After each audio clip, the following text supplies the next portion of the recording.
Muito bem, pessoal, começando o A3 mais um. O A3 mais um, que é um encontro aqui dos três idealizadores, né, da Treinamentos A3. Professor, para quem não nos conhece, né, o professor Silvio Maurício, o professor José Carlos e eu, professor Luiz Fernando, né, os três idealizadores da Treinamentos A3. Então, para quem não conhece o nosso site, fica aí o convite para nos conhecer lá, o www.treinamentosa3.com.br. Lá vocês vão ter acesso a diversos cursos na área de usinagem, processos de fabricação, as normas de segurança, as NRs, licenciamento ambiental, Seis Sigma, metrologia, desenho técnico, GDIT, diversos cursos aí de qualidade, né, para agregar no seu, para ajudar a prosperar aí a sua carreira, né? Com certeza aí você vai encontrar o curso que vai moldar ali a sua necessidade, né? Então esse aqui é o A3 mais um, e temos aí a honra de receber um convidado mais que especial, o Assal Arita, com esse currículo extenso e admirável, né, Assal, que já tem carreira aí na área industrial, em empresas como a GM, a Eaton, né? E já há tempos aí trabalha como auditor de sistemas de gestão, né? Então, Assal, é uma satisfação, uma honra recebê-lo aqui no A3 mais um, né? E nós selecionamos aqui algumas perguntas do pessoal do curso de MASP, né? Metodologia de Análise e Solução de Problema, para interagir junto com o Assal aqui nesse nosso encontro do A3 mais um, né? Então, Assal, seja bem-vindo. Conte um pouco para nós aqui da sua experiência, como foi alcançar aí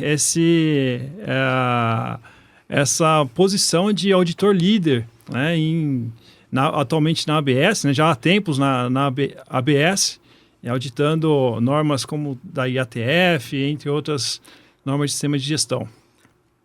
Bem, primeiramente agradecer o convite aí, né?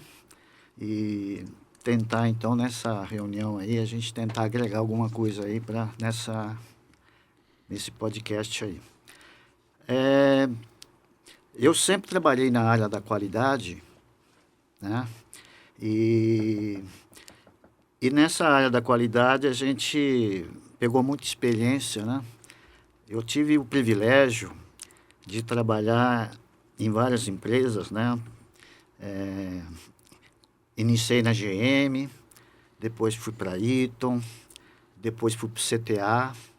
O CTA trabalhava num projeto lá para desenvolver fornecedores de peças aeronáuticas, né? Então eu participei do grupo lá. Lá a gente teve o privilégio de até fazer vários cursos que eles estavam dando para os fornecedores, né? Cursos de ensaios não destrutivos, líquido penetrante, ultrassom, partícula magnética, né? Raio-X. E lá eu também fui convidado a treinar o pessoal. O meu chefe falou, olha, você vai ter de treinar o pessoal aí do laboratório de metrologia. Ele percebeu que o pessoal da metrologia lá do CTA tinha dificuldade de entender a simbologia de torrência geométrica. Aí eu fui o iniciador de estudar o material. Aí comecei a pesquisar, né? Peguei material de várias empresas aeronáuticas, peguei da GM, peguei da Caterpillar e acabei me aprofundando no assunto, né? Aí foi um dos primeiros cursos que eu dei lá. E eu fui muito assediado pelo chefe do ABS. O ABS sempre me convidando. Sempre mostrava loureirite para mim. Assal, olha, eu estou ganhando tanto. Venho trabalhar aqui no ABS, não sei o quê, né? Ele toda hora ficava me incentivando, né? E eu assim meio relutante, né? Estava tranquilo nas empresas. Assal, isso... Que época que foi isso aí? Só pra gente ter uma ideia. Rapaz. Década de 90? Na verdade, 84, por aí. Olha, faz tempo, hein? Então, o auditor já ganha bem desde do final da década de 80 ali, né? Então, chegou numa hora, a gente até fez um grupo de estudo para fazer o exame da SQ americana. Compramos os materiais didáticos e marcamos um dia da semana. Todo dia da semana a gente ia, pegava o material e cada um pegou uma especialidade que conhecia. E cada um, então, dava uma de instrutor e fazíamos, então, uma aula, estudávamos a aula e fazíamos exercícios juntos, né? Então, foi uma maneira de conhecer o pessoal e lá estava, nesse grupo de estudo, estava o gerente da qualidade lá gerente da engenharia, lá da Vilares. E chegou num cantinho lá e me chamou a sala, você não quer trabalhar aqui nas Vilares? Aí acabei aceitando, né? Mas depois que eu fiquei na Vilares, fiquei lá uns 3 anos e meio, por aí 4 anos, cuidando da parte de engenharia da qualidade. E aí, chegou numa hora, eu não resisti, né? Fui pro convite lá para trabalhar na ABS. Na época, a ABS estava muito bem, né? Em termos de serviços e tudo mais. Fui convidado, o pessoal até pagou hospedagem, um apartamento lá em São Paulo. E aí acabei lá ficando nessa mordomia aí de ter a hospedagem paga pelo ABS. E então nessa época então eu aceitei trabalhar na ABS, né? Fiquei lá por 10 anos no ABS. E aí o ABS nesses 10 anos resolveu terceirizar. Todos os auditores, então, não tem mais auditores funcionários.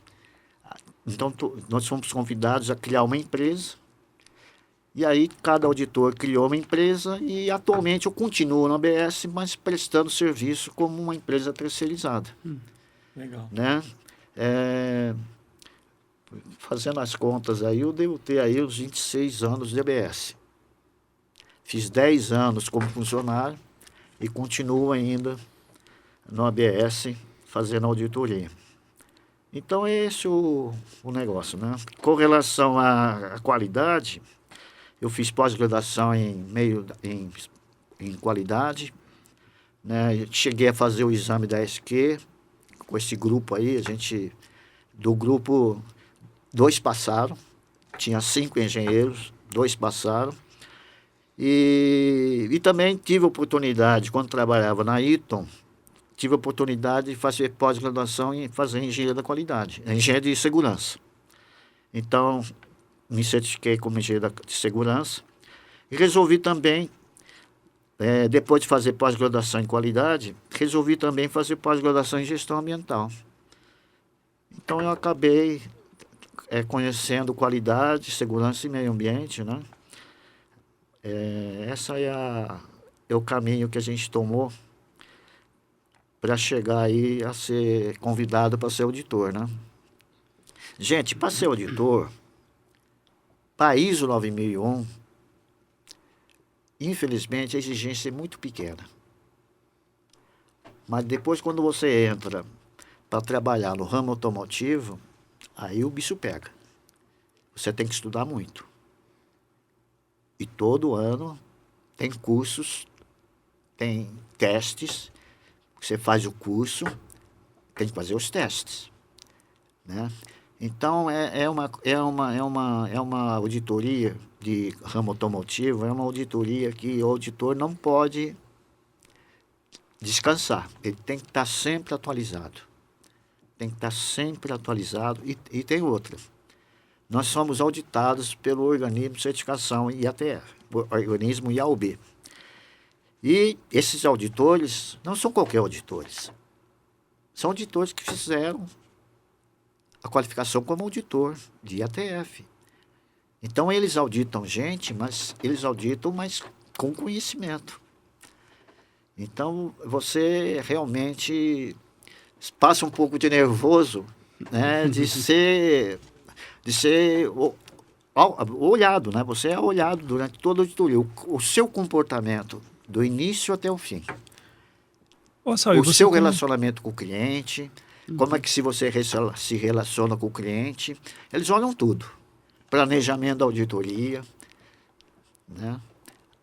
E você comentou um ponto interessante aí, né, sobre o aperfeiçoamento, contínuo aperfeiçoamento do auditor. Assim, o auditor não sabe tudo, né? Ele precisa estar buscando as novidades aí, as atualizações das normas e tal.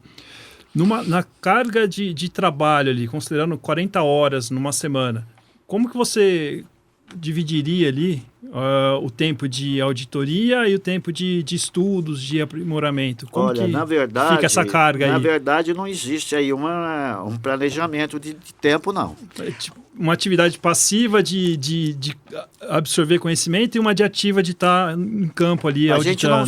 A gente não sabe o que o IATF e o IAOB estão pensando. Mas todo ano tem novidade. Todo ano tem uma atualização. Atualização, por exemplo, no que eles percebem, que o auditor não está indo bem. Por exemplo, requisito específico do cliente. Requisito específico do cliente é uma coisa que eles fazem questão de que você conheça, estude o requisito do cliente, não auditar sem saber conhecer o requisito. E tem recursos específicos para cada cliente. Eles criaram um curso para cada montadora, cursos de requisito específico. Os GP da GM, né? Você trabalhou na GM, tem os diversos GPs. Todos os requisitos das montadoras, o pessoal dá uma explicação e depois é uma provinha. E aí a provinha, 3 tentativas. E é obrigatório fazer essa... É obrigatório. E o que acontece se não passar? Fiz 3 tentativas. Perde a certificação. Fica bloqueado no organismo. Não perde. Perde a certificação. Então, nessas provas que tem anuais, tem 3 tentativas. Sempre eles dão A esse curso, a quarta né? tentativa, você já levou pau, caiu fora. Já está fora da certificação. Tá fora você não é mais auditor. Entendi. Então, o IATF, o auditor do IATF é uma criatura que o pessoal criou que tem que ser especial. Tem que ser especial. E tem as auditorias testemunhadas. Eu já fui auditado 4 vezes, né? E, então... Só para entender, o que é essa auditoria testemunhada?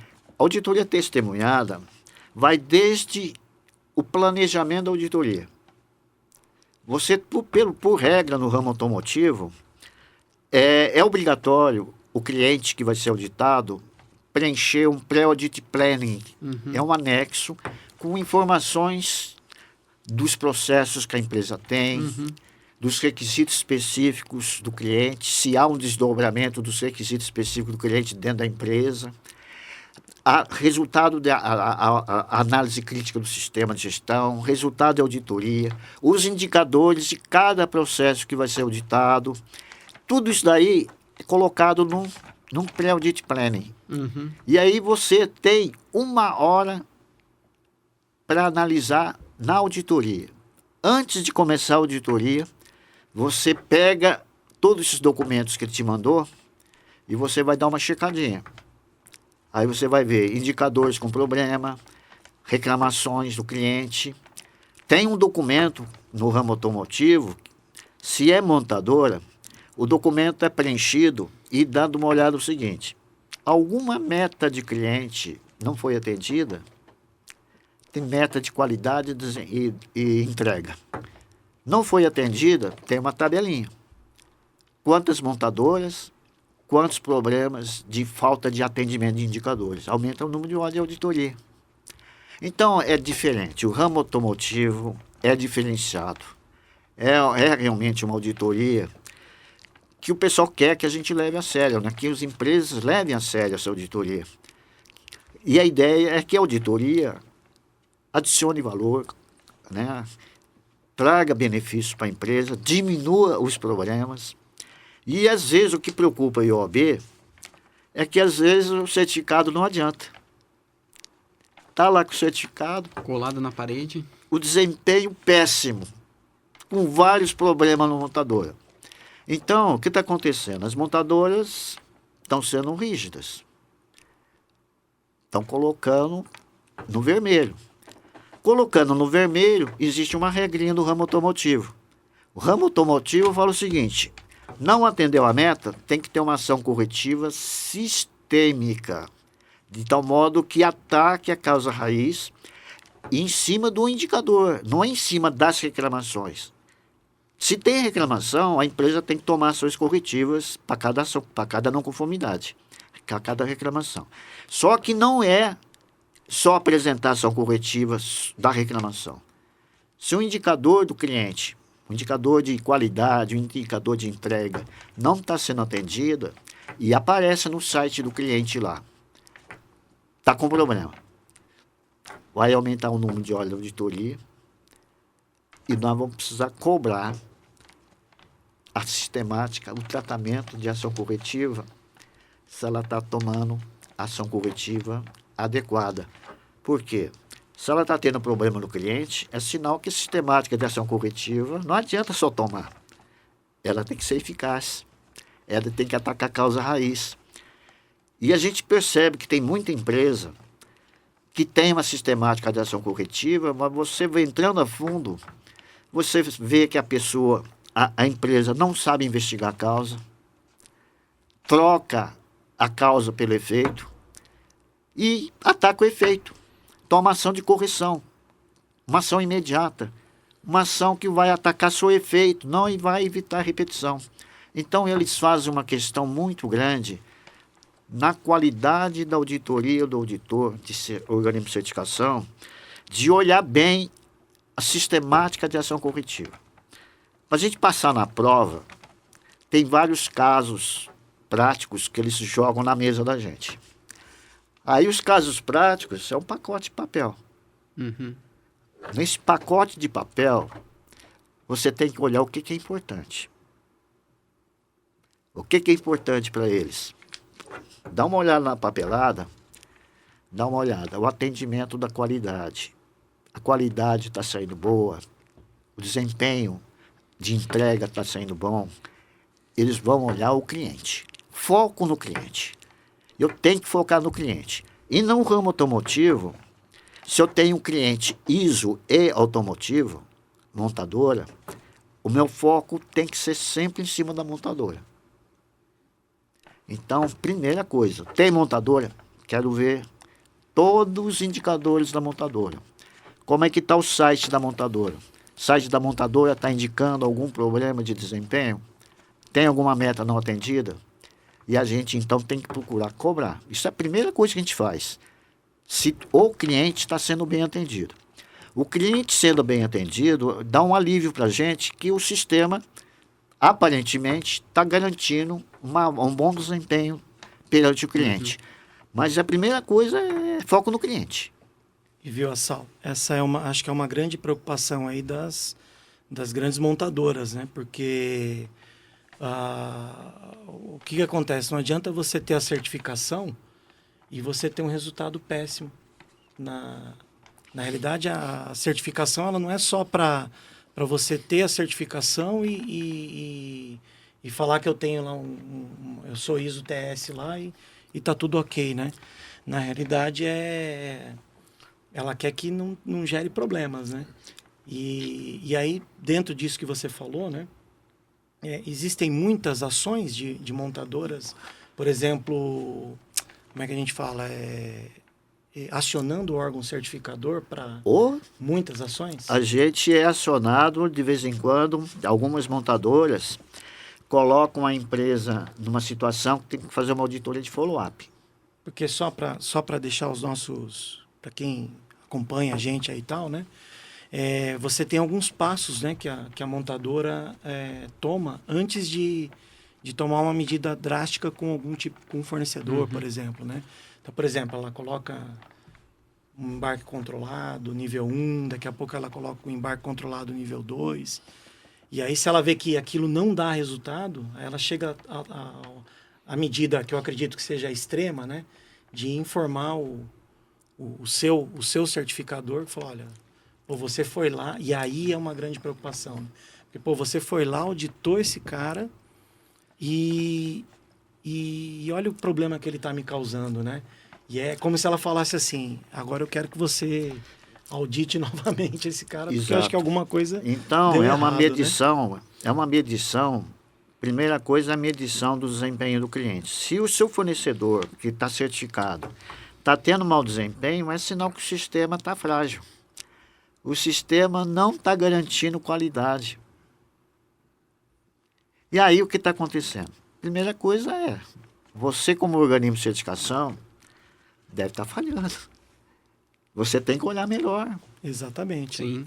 E aí, né, você então tem que fazer uma investigação boa para ver realmente se a investigação que ele está tomando, porque está tendo muita repetição de problema, você tem que saber investigar. E aí, muitas vezes, o cliente que está certificado, ele não sabe fazer avaliação.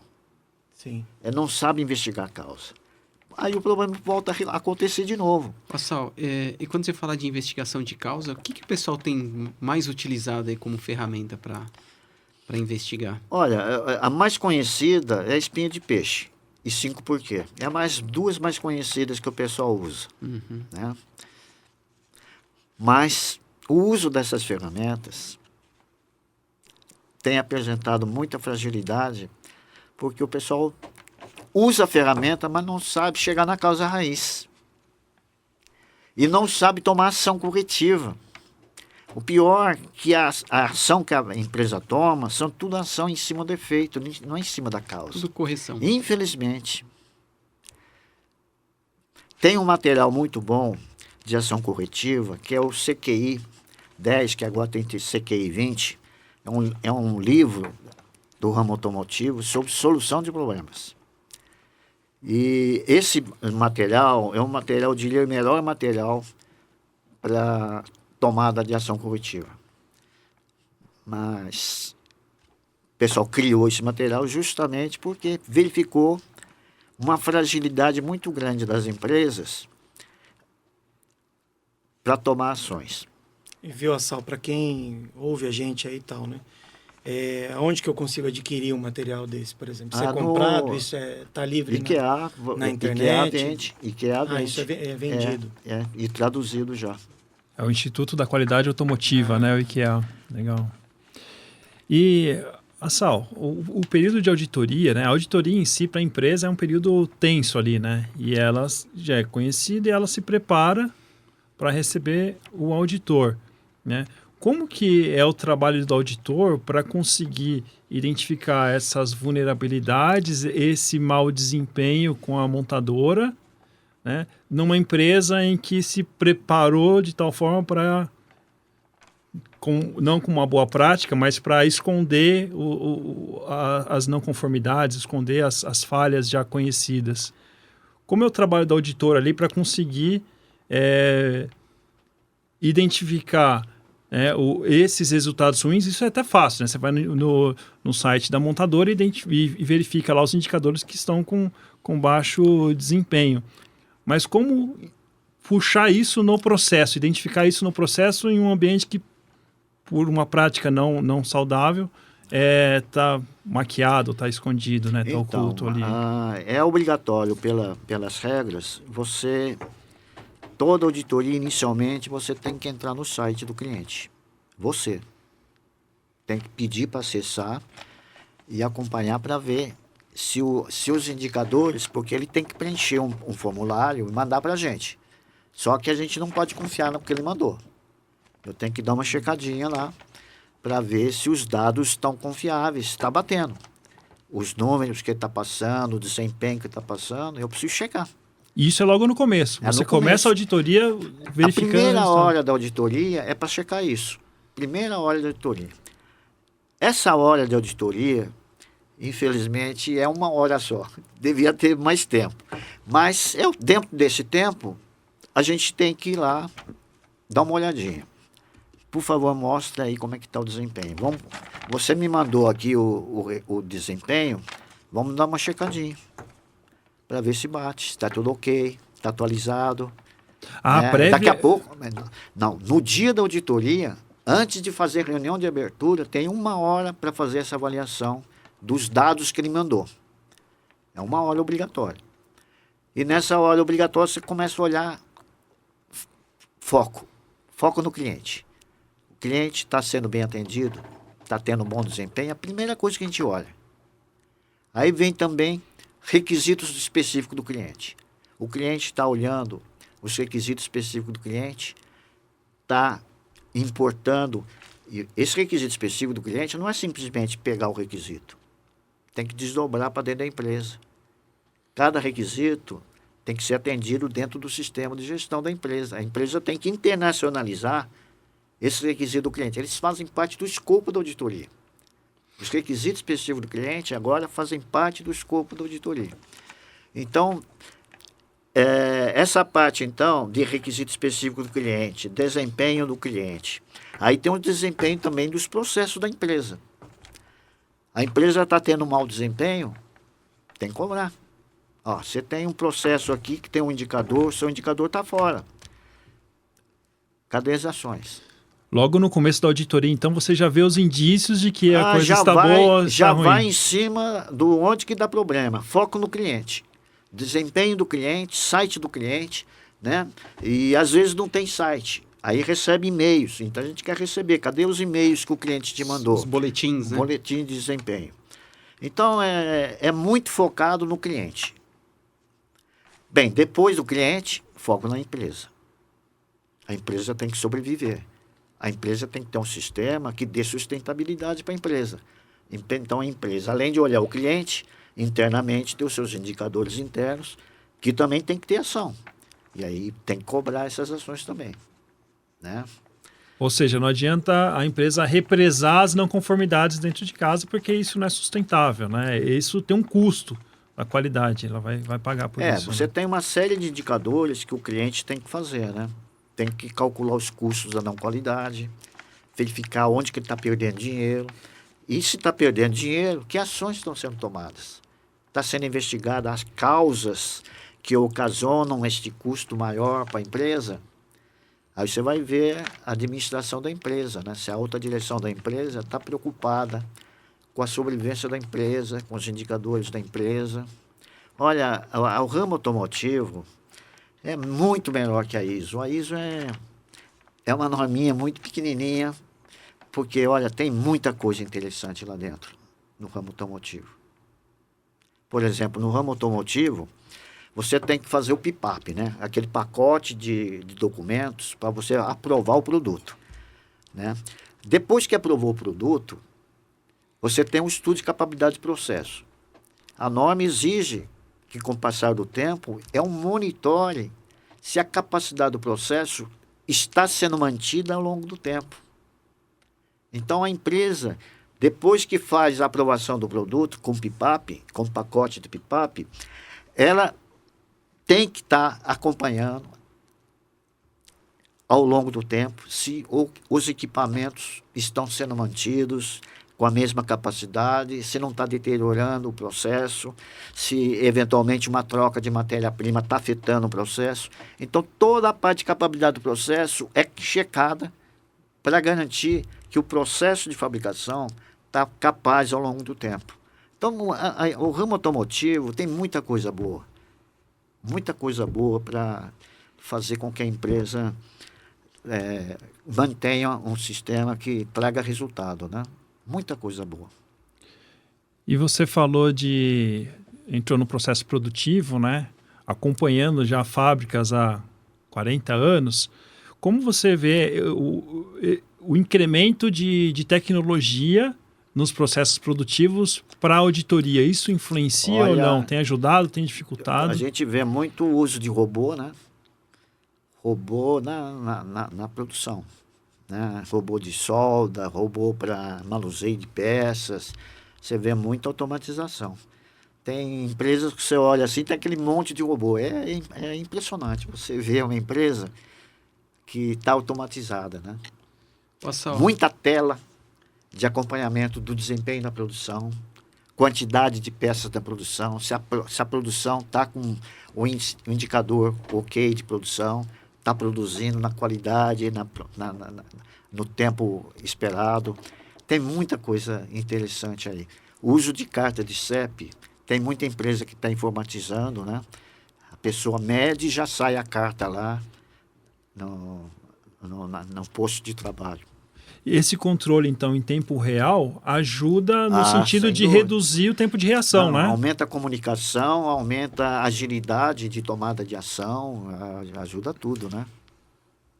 E, inclusive, né, tem muitas empresas que, mesmo que pequenas, você tem alguns sistemas hoje que ajudam muito a essa questão de monitoramento da produção, né? Então, às vezes a gente fica apegado a só empresas grandes que têm capacidade de ter um sistema de gerenciamento de manufatura, por exemplo, né? E não, existem muitos softwares hoje que você consegue colocar uma anteninha na máquina, né? E você consegue capturar essas informações meio que online. E aí você consegue ter um monitoramento de OEE, por exemplo, né? De produção do equipamento e tudo mais, quase que ali online, né? Você consegue acompanhar. E empresas pequenas, né? Que antes você não tinha essa...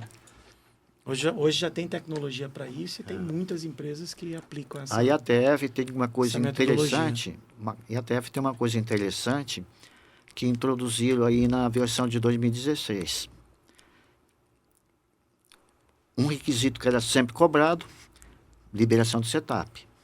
Muito bem, vai liberar as peças, tem que fazer a liberação do setup para garantir que as primeiras peças estão dentro da tolerância. Só que agora, além da primeira peça, tem que validar a última peça. Então, sempre você tem que pegar a última peça, comparar com a primeira, fazer a validação. Então, é um requisito adicional no ramo automotivo para assegurar não só a primeira, mas que a última peça esteja dando o mesmo resultado que a primeira peça. Então, é uma coisa interessante. O ramo automotivo também, no IATF, colocou, além do plano de reação, o plano de reação é quando você tem alguma meta, ou do produto, ou do processo, violado. Ele não está atendendo. Você tem que definir um plano de reação, né? Então, cada tipo de operação tem que ter um plano de reação. Mas, além do plano de reação, tem um processo de escalonamento agora.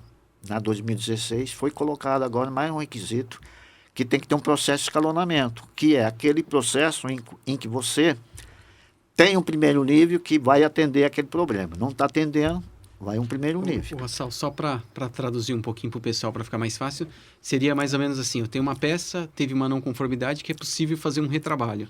Eu envio lá para a produção para fazer esse retrabalho, e aí o pessoal não está conseguindo resolver. Aí esse escalonamento... Não, mas é antes do retrabalho. Aí é o seguinte, está dando um problema durante a produção. O plano de controle lá sugere lá que você faça uma checagem, por exemplo, de cada 10 peças, checar uma peça. Aí você consegue, percebe que está dando problema naquela característica. Aí você tem que ter um plano de reação. Aí você pratica o plano de reação. O plano de reação não funciona. Aí que níveis que eu vou acionar? Continua saindo com problema. Eu tenho que ter um nível de escalonamento. Primeiro veio o operador, depois veio o preparador, depois veio o líder, depois veio o gerente, até chegar no nível de diretor. Eu tenho que definir esse processo de escalonamento. E normalmente tem que ter um gatilho. Não resolveu, vai subindo. Tem que subir. E de quanto tempo eu tenho que esperar? Esse daí, cada empresa e cada processo específico vai definir qual é esse tempo que tem que se definir. Cada empresa tem que definir esse processo de escalonamento. E o que você tem percebido? Uma dúvida aí, né, Sal, dentro desse processo, né? Quando dispara isso para você identificar essa falha e esse nível de reação, né, esse plano de reação, essa não conformidade você pegou lá no processo com o operador ou não? Isso aí você pega em outras etapas? Isso na entrevista. Na entrevista você chega na máquina, né? Aí você faz perguntas. Perguntas do tipo assim, se acontecer de você ter algum problema na característica do seu plano, se você pegar algum problema, quem é a primeira pessoa que vai ser chamada? O plano de controle já deve indicar. Vai ler o plano de reação, lá vai falar. Chama o preparador. Muito bem. Sim. Chamou o preparador e não deu conta. O problema continua. Aí tem que partir para o processo de escalonamento. Vai chamar a engenharia? vai chamar o gerente da Mas isso produção necessariamente tem que estar escrito no plano de reação? no processo de escalonamento. O operador precisa saber disso. Não necessariamente precisa estar escrito lá. Ali no processo, o líder, alguém tem que conhecer o processo de escalonamento. Entendi, Tem que estar entendi. lá. Normalmente Entendi. a pessoa já coloca na máquina o plano de controle, com o plano de reação, Com o plano de mas reação. tem o processo de escalonamento junto. Que pode ser uma instrução. Pode ser uma instrução. Tem gente que coloca no próprio plano junto com o plano de reação, tem gente que tem um processo de escalonamento separado. Entendi. Então isso a gente vê durante a entrevista. E normalmente o pessoal determina um tempo, ó, demorou 1 hora, não resolveu. Daí eu pulo pro outro nível. Eu normalmente cobro o gatilho. Quando que a gente vai disparar para o outro nível? Então tem empresas que definem um tempo, não conseguiu resolver dentro desse tempo, sobe de nível. Aí o outro nível não deu conta, outro gatilho, até chegar no nível da alta direção. Legal. Quer puxar uma aí, Zé? Vassal, com relação à auditoria, né? É comum a gente ver, às vezes, mais de um auditor na mesma auditoria, né? Você está auditando uma empresa de uma planta grande, vamos falar 1.000 funcionários lá, e aí você tem 2, 3 auditores. Qual que é a função de um auditor líder nessa situação? Como é que ele trabalha com esses outros auditores? Porque um vai ver uma parte, outro vai ver outra. Então, a gente tem que olhar os auditores, quem está fazendo parte da nossa equipe. A gente tem que ver a qualificação de cada um. Então, para auditar a produção, eu não posso colocar qualquer auditor. Eu tenho que colocar um auditor que esteja qualificado para aquele tipo de processo. Porque se ele não está, eu tenho que achar um outro. Eu tenho que ter auditores qualificados na especialidade que está sendo auditada. Mas a função do auditor líder não é auditar o auditor, e sim ele... Não, ele é coordenar o trabalho de tal modo que a gente tenha sucesso no final da auditoria. É garantir que a auditoria vai terminar. Aí problemas com o cliente, problemas com o auditado, isso daí o auditor líder tem que estar olhando. E normalmente o auditor líder, ele estabelece algumas reuniões durante a auditoria para pegar o feedback. Você está tendo algum problema com alguma área, algum problema em algum processo, ou até discutir, será que isso é uma não conformidade? Será que isso daqui merece abrir uma não conformidade ou não? Então, o auditor líder ele serve para dialogar com a equipe, para trocar ideias. É coordenar os trabalhos. Olha, muitas vezes você está com uma equipe de auditores e o auditor quer abrir o desvio. O que o seu, como auditor líder, vai fazer? Por favor, qual é a violação? Tem um requisito violado? Muitas vezes você fica surpreso que o auditor quer abrir um desvio, não tem consistência para abrir. Se não tem, esquece. Isso daqui não tem como abrir. Cadê a evidência que está sendo violado algum requisito? Sem requisito existente, não se abre não conformidade. Então, a não conformidade não é da cabeça do auditor, tem que ser baseado num requisito. Baseado em evidências, baseado em tem algum requisito. Se não tem requisito, não dá. Eu acho que tem que abrir. Não tem essa. Tudo baseado na documentação do sistema. Por exemplo, a norma pode ser que não exija. Mas se o documento do sistema exige, vai cobrar o que o cliente escreveu lá. O cliente escreveu que tem que fazer tal coisa e não está fazendo. É violação do requisito. Aí sim, aí dá para abrir. Agora, se não tem na norma, não tem na documentação do sistema, não tem nada que fale, está errado, o auditor tem que ficar quieto, tem que ir na dele. Só abre desvio se tiver uma não conformidade violada. E um requisito violado. Tem que ser um requisito. E Assal, nesse sentido, como classificar, né, uma não conformidade como maior, como menor? O que é uma observação? Então, observação não se configura uma não conformidade. Você tem toda a regra de não conformidade maior e menor estabelecida nas regras do IATF. As regras aqui definem o que é uma não conformidade maior e o que é uma não conformidade menor.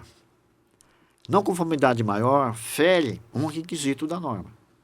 Você tem um requisito lá e você está ferindo o requisito. Está ferindo frontalmente o requisito, é maior. Uma não conformidade do tipo assim. teria de fazer uma inspeção final no lote, não foi feita. Qual o risco que isso daí vai causar para o cliente? Tem risco para o cliente? Sim. Maior. A gente sempre vai olhar o cliente. Deixou de fazer, tem um risco para o cliente? É maior. Uma falha no controle de registro, por exemplo.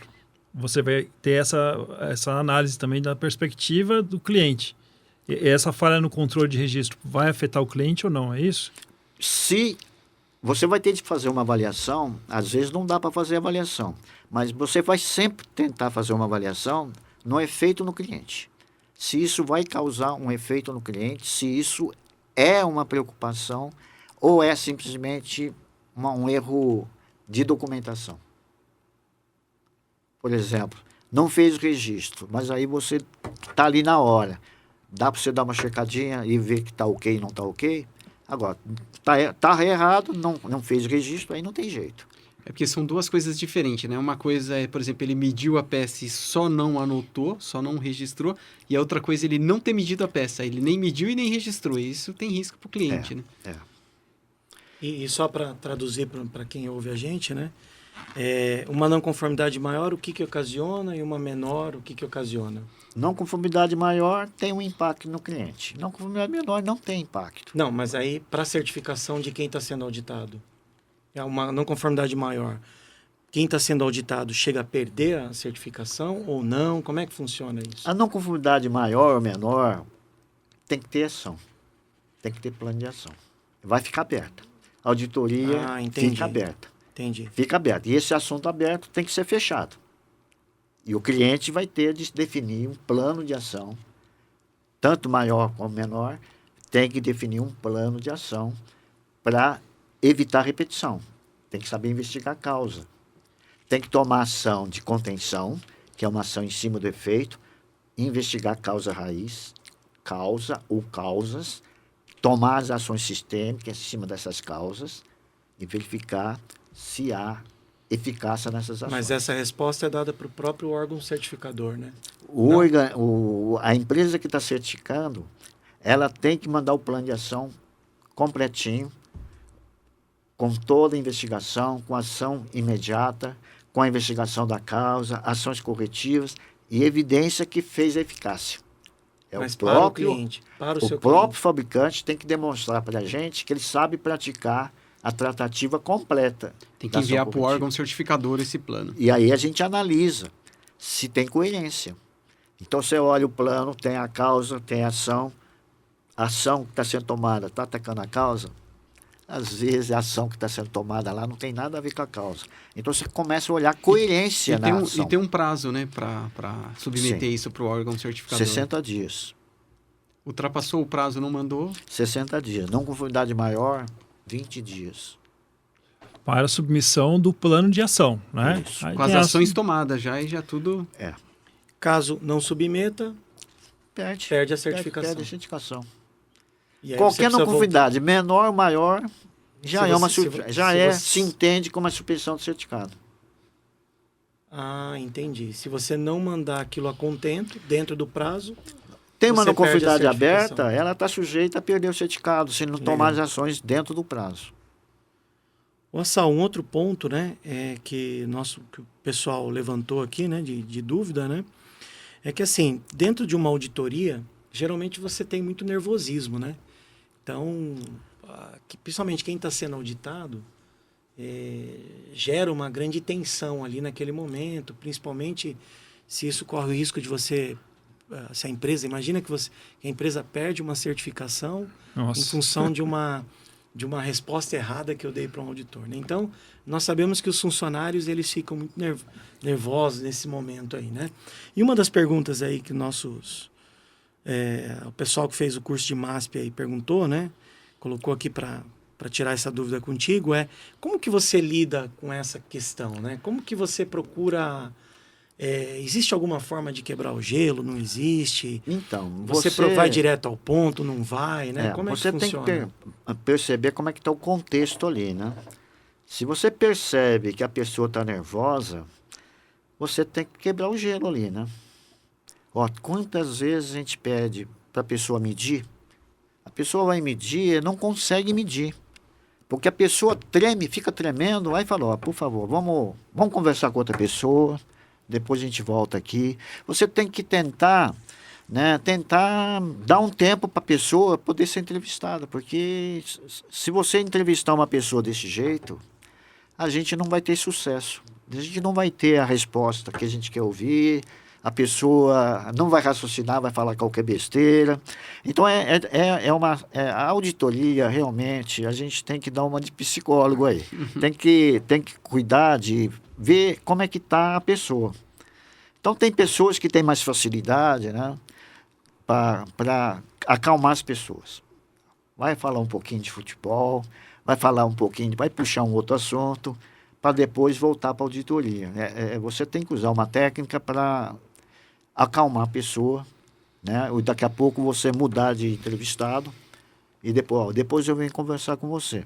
E vai conversa com outra, dá um tempo para a pessoa respirar, para depois você voltar ali e perguntar. Olha, a auditoria é bem complexo.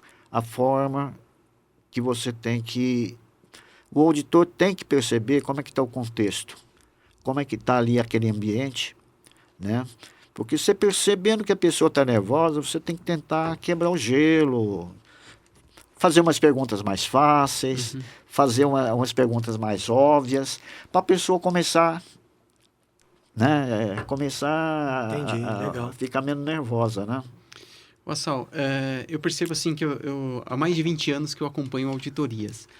E eu percebi ao longo do tempo que as pessoas, tanto as pessoas como os auditores, estão ficando cada vez mais tranquilos para passar por auditoria, né? Eu lembro que há 20 anos atrás o auditor ele era muito duro. Assim que ele pegava uma não conformidade, ele está não conforme, já ia lá e já registrava já. E aí eu percebo que hoje as coisas estão mais tranquilas, né? Tem uma certa conversa ali antes de abrir, né?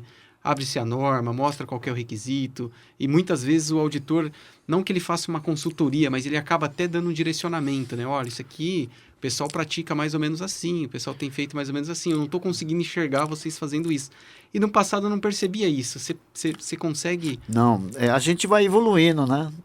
A gente vai melhorando também. Então a gente tem que, primeira coisa, explicar o requisito, explicar a violação, explicar que aquilo lá não é um problema dele, é um problema que o sistema permitiu. Então nós precisamos procurar melhorar o sistema que a gente está auditando. Se o sistema está com problema, como é que a gente abre não conformidade na auditoria no ramo automotivo? Processo não está efetivo para garantir um requisito. Processo. Isso daí é uma forma de induzir o auditado. Se o processo não está bom, qual vai ser a ação? Melhorar o processo. Melhorar o processo. Então, procurar sempre tirar a culpa do homem, a culpa da pessoa que está ali cometendo algum problema, falar, isso não é um problema seu, isso é um problema da empresa. Isso é um problema que o seu sistema tem que ser melhorado. A gente vai querer que você melhore o seu processo, de tal modo que não se repita mais. Se o problema está se repetindo, é porque o seu processo está permitindo, o processo está frágil, o processo está mal definido, né? Então, no ramo automotivo, o pessoal abriu uma diretriz, todo auditor de organismo de certificação no ramo automotivo tem que abrir a não conformidade em cima. Processo, sistema não está efetivo. Você falando que o processo ou sistema não está efetivo, vai provocar que ele melhore o processo ou o sistema. Se ele melhorar o processo ou o sistema, ele está tomando uma ação corretiva. O que a gente vê muito? Apagar incêndio. Coloca lá na ação corretiva. Vou estudar o problema. Pô, estudar o problema você nem chegou na causa ainda. Isso não é, né? Você tem que definir a ação corretiva onde você envolva a melhoria no processo ou no sistema. Vai melhorar o processo sistema, ele tem cara de ação corretiva. Vou estudar. Vou reformar aqui. Estava ruim, vou reformar. Reformar é ação imediata. É ação em cima do efeito. Isso não vai evitar a causa. Você sempre tem que estar procurando qual é a causa raiz Tem que ser ação sistêmica. Qual é a causa, quais são as causas. E a ação tem que cair sempre numa melhoria do processo ou do sistema. Agora, processo pode ser o processo para executar, pode ser o processo para inspecionar, pode ser o processo para assegurar a competência das pessoas que estão trabalhando lá. Você tem vários... O processo pode ser várias coisas ali dentro. A gente tem que avaliar. Qual é o processo que não está legal para a gente abrir a não conformidade? De tal modo que o cliente, então, quando tem uma não conformidade, tem que avaliar bem. Está problema de matéria-prima? O problema é no processo de compras? O problema é no processo de inspeção de recebimento? O problema está na competência das pessoas que trabalham ali? Você tem que fazer com que o cliente, que é auditado, raciocine o que tem que melhorar o processo dele. E colocar sempre, melhore o processo. Se você melhorar o processo, você tem uma chance grande de estar atacando a causa raiz. Agora, não resolveu. É sinal que a causa não é aquela. Você tem que pegar que outro processo que teria que estar sendo analisado. Então, você tem que colocar... O cliente tem que pôr o cliente para raciocinar em cima do processo que está ali. No ramo automotivo, no CQI 10 lá, você tem 3 causas raiz. O ramo automotivo, por GM, adota essas 3 causas do CQI 10 lá. Por que o problema aconteceu? Por que o problema não foi detectado? E por que não se planejou? São 3 causas raiz obrigatórias para se preencher. Porque se você coloca uma causa, por que não detectou, você vai ter de melhorar o plano de controle. Mas será que melhorar o plano de controle vai evitar a causa? Talvez não. Você vai ter que trabalhar em cima da instrução de trabalho. A instrução de trabalho você tem que melhorar para tornar o processo mais robusto. Vai ter que colocar talvez um pouco karaoke ali, né? E depois o planejamento. Está dando problema? O planejamento daquele processo está adequado? O planejamento tem recursos, tem mão de obra, tem o equipamento, tem os métodos. Então você pode ter várias causas e a gente tem que levantar as prováveis causas e tentar, em cima dessas causas prováveis, definir as ações para evitar a repetição. Olha, não é fácil não. Não é fácil. Só corroborando aí, né, com isso que você está falando, Assal, eu acho que uma das grandes dificuldades que a indústria como um todo tem é justamente descobrir a causa raiz dos problemas, né?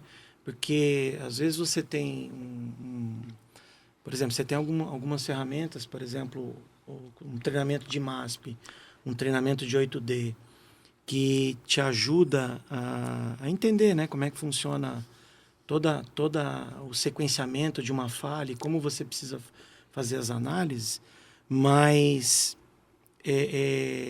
a causa raiz acho que é um dos principais problemas, porque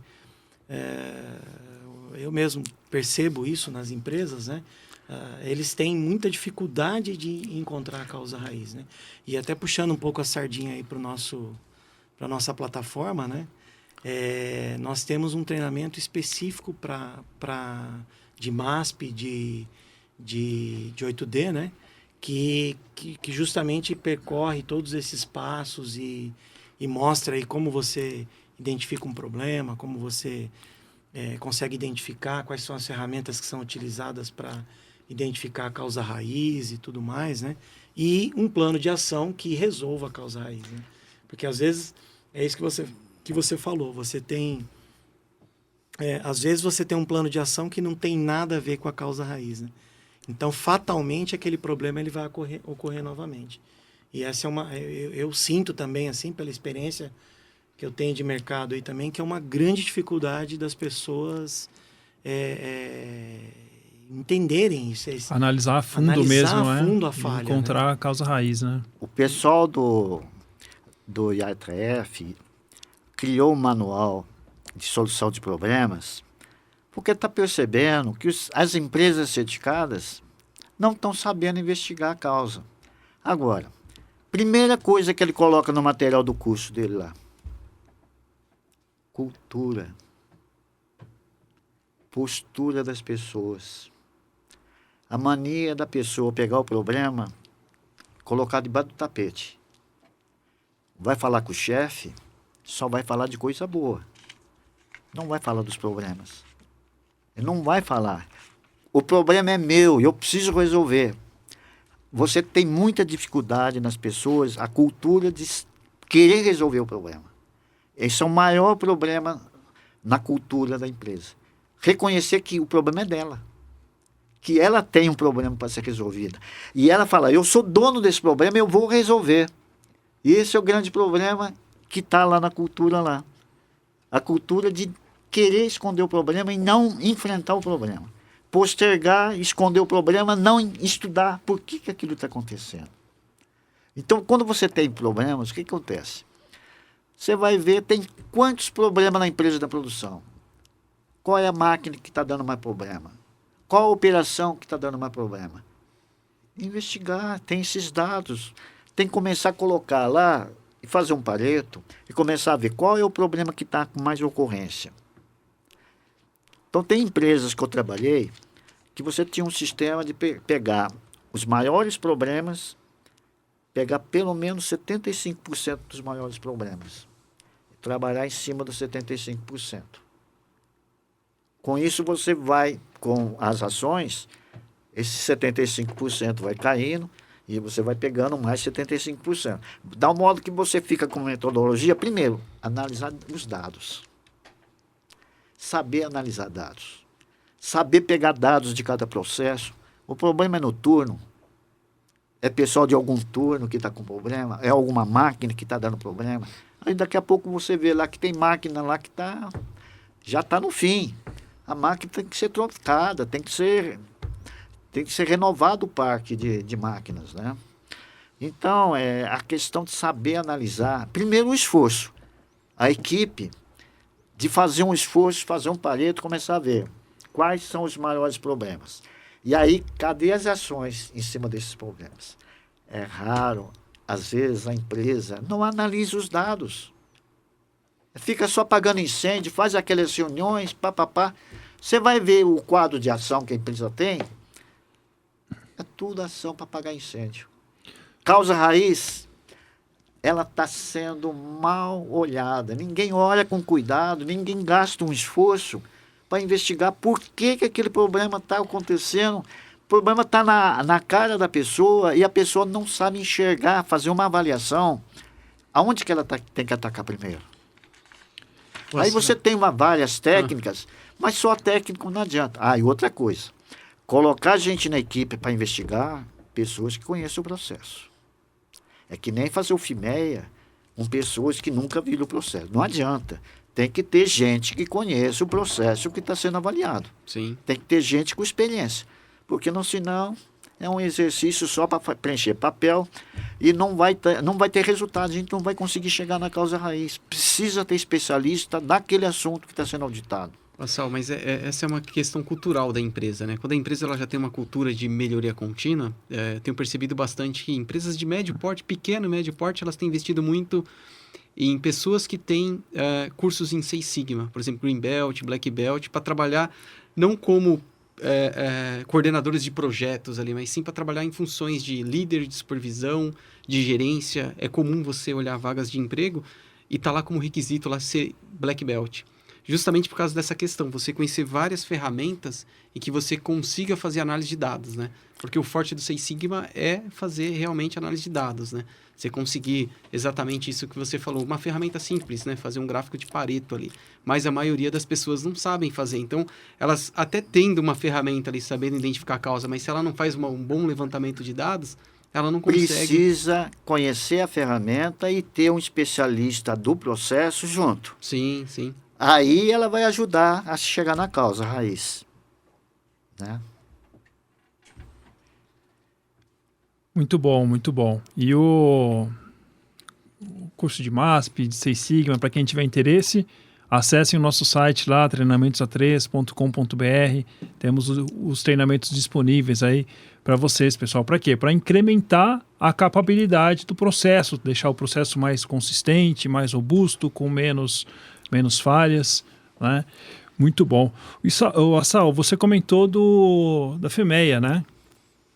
E busquei, enquanto você estava falando aí, busquei algumas perguntas aqui do pessoal. Tem o Norberto Fernandes, que fez o curso de meteorologia, comentou aqui que é muito comum o pessoal lançar como falha operacional, né? Então não faz uma investigação a fundo e coloca lá como a causa raiz falha operacional, né? Ainda continua sendo comum esse tipo de... Erro humano. Erro humano, erro né? humano, né? Nunca se deve colocar erro humano numa investigação de causa. O erro é do chefe. O erro é do administrador. O erro é do dono daquele processo que está com um processo falho. Um processo fraco. Processo não consistente. E aí isso está permitindo que haja falhas. E aí adota uma ação de contenção ad eternum, né? E não vai resolver, o problema vai continuar. Ele vai tomar aquela ação e o problema vai continuar. Quer dizer, não atacou a causa raiz. Maravilha. E sobre a FEMEA, né? A análise de modo, a ferramenta, né? Aquela ferramenta dinâmica de análise, de modo e efeito, né? De falha. Você tem percebido que o pessoal tem usado da maneira adequada? Essa ferramenta tem sido retroalimentada? Olha, muito problema de preenchimento, principalmente na parte de controle preventivo. O pessoal coloca controle preventivo, na verdade aquele lá é um controle em cima do processo, não é um controle preventivo. É de detecção. Detecção. Muita falha de preenchimento. Infelizmente, o pessoal faz o FEMEA e às vezes não sabe o que está fazendo. E aí não vai trazer resultado. O que é um tempo considerado razoável para uma ação de contenção? Ou não dá para estabelecer um limite? A ação de contenção, normalmente ela tem que ser imediata. Então, determinados clientes definem lá 24 horas. Cada cliente define uma regra, né? Maravilha. Acho que a gente está se aproximando aí do fim, né? Do nosso podcast aí. E aí, posso fazer para encerrar aqui, Luiz? Claro. E aí, para fechar a nossa conversa aqui, Assal, o que a gente gostaria, né? Qual recado que você deixaria aí para profissionais aí que estão em início de carreira, né? De sistema de gestão, geralmente aquelas pessoas que trabalham já em sistema de gestão e futuramente pretende migrar para essa área de um auditor. Ser um auditor, né? Ser um auditor IATF ou ser um auditor... Geralmente começa com ISO 9001 e tal, né? Qual o recado aí que você deixa aí para esse pessoal? Para ser auditor, a primeira pessoa precisa estar preparada. Precisa ter experiência. Vai auditar... A pessoa tem que auditar os processos que ela tem experiência. Não dá para auditar qualquer processo. Por exemplo, processo de químico, eu não estava qualificado. Eu tive de me preparar para poder fazer auditoria na área química. Então, você tem que ter experiência no processo que você vai auditar. Então, você vai auditar uma usinagem, vai auditar uma estamparia, vai auditar uma fundição. Você tem que ter uma base, um conhecimento mínimo, então tem que estudar o processo que você vai auditar. Ou estudar ou ter uma certa experiência, né, na área antes de você partir para essa parte de tentar ser um auditor. Eu tive uma sorte muito grande na minha vida profissional. Eu trabalhei na mecânica pesada, o Grupo Alstom, lá em Taubaté. Lá tinha de tudo. Usinagem, pintura, tratamento térmico, montagem, usinagem pesada, usinagem média, leve, tinha de tudo. Eu consegui ver tudo. Lá tinha vasos de pressão, torres de resfriamento, pontes rolantes. O que você imaginar de produto estava sendo fabricado lá. E eu trabalhava na engenharia de processo. Eu preparava o plano de controle e preparava as instruções para fazer as medições nas peças. Então eu tive chance de olhar os vários tipos de processos. Trabalhei no código ASME, código AWS na parte de solda. E com isso, então, deu uma bagagem muito grande para a gente poder fazer auditoria mais consistente. Por exemplo, GDT. Auditoria da empresa que vai auditar, se o auditor não conhece o GDT, como é que ele vai auditar alguma coisa sem conhecer e interpretar o desenho? São coisas básicas que o auditor, então, tem que se preocupar de pegar um conceito mínimo básico, né? Fazer um treinamento. Tem que treinar em muita coisa, né? Solução de problemas, inteligência emocional. Trabalhar na inteligência, de saber conversar com as pessoas, trabalhar com as pessoas, olhar a parte humana. O auditor é um ser que precisa conhecer muita coisa. E o mercado, hein, Assal? Para quem está começando, ainda há espaço para novos auditores? Como que você entende isso? Há espaço sim, mas naturalmente vai fechando, né? Vai diminuindo as oportunidades, né? Mas tem que se preparar, né? Quando surgir a oportunidade, uma hora vai surgir, você tem que estar preparado, né? Maravilha, maravilha. Que papo legal, que inspiração, né? Muito obrigado, Assal, por ter participado aí do A3+1. Então a gente encerra aí nossa conversa, nosso podcast por aqui. Legal, obrigado aí, Assal. Obrigado, Eu gostei Assal. da conversa. Espero que me convide de novo aí para fazer mais conversas aí, tá Muito ok? bom, muito legal. bom. Obrigado. Legal. Obrigado.